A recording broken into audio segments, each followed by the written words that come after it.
Je sais pas si vous vous êtes déjà dit, mon parcours est trop bizarre pour ce concours, trop éclaté, trop atypique, pas assez classique, pas assez linéaire. Bah, aujourd'hui, je vais vous prouver exactement le contraire. Ce que vous regardez comme un défaut, comme quelque chose à cacher, euh, c'est très précisément ce qui peut vous faire gagner. Et ça commence déjà dans votre dossier RAEP. Hein. C'est pas le jour de l'oral finalement que ça se manifeste. On le voit déjà dans le dossier. On croit que le jury veut des profils standards, bien rangés, la ligne droite du début à la fin. Alors qu'est-ce qu'on fait du coup au moment de remplir son dossier? Bah, on gomme. Allez, on gomme la reconversion, on minimise le détour par le privé, par l'associatif, on cache l'année de césure, le métier qui n'a rien à voir avec ce qu'on fait aujourd'hui, la période un petit peu trouble, là un petit peu floue. On lisse tout ça pour rentrer dans le moule de ce qu'on considère comme étant le candidat idéal. Et en gommant tout ce qui dépasse, bah on devient un dossier parmi 100, c'est-à-dire interchangeable et oubliable. Mais réfléchissez juste à la place du jury. Il a une pile de dossiers devant lui et très honnêtement, ils se ressemblent beaucoup. Hein, parfois même parcours, même formulation, même mission décrite de la même façon. Et là, vous avez un dossier qui sort du lot, le vôtre, avec une trajectoire différente, une vraie histoire, une cohérence qui n'appartient qu'à cette personne, c'est-à-dire qu'à vous. Qu'est-ce qui va marquer le jury? C'est votre singularité.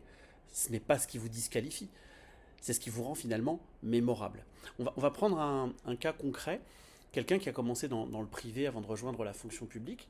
Et dans son dossier, la tentation c'est quoi? C'est d'expédier cette partie. Presque de la masquer, de la cacher.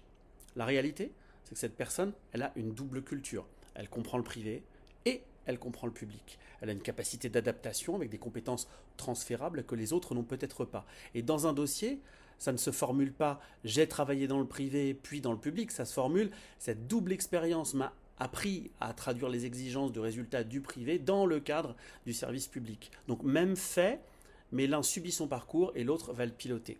Donc tout est dans la façon dont vous allez l'écrire. Si vous présentez votre parcours atypique sur la défensive, comme une espèce de faiblesse à justifier ou un frein, bah, le jury va le lire comme une faiblesse et comme un frein. Vous lui donnez la grille de lecture. Mais si vous le présentez comme une richesse, comme un fil conducteur qui a du sens, avec les bons verbes, les bons résultats, bah, le jury va le lire comme une force. Le même parcours, mais deux dossiers complètement différents selon la posture que vous adoptez. Hein. Vous êtes le narrateur de votre histoire, alors racontez-la bien.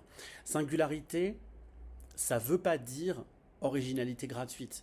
Il ne s'agit pas d'en faire des tonnes, hein, ce n'est pas le but. Il s'agit juste d'assumer ce que vous êtes déjà et de le formuler au niveau attendu par le jury, celui des compétences, de la posture, des résultats.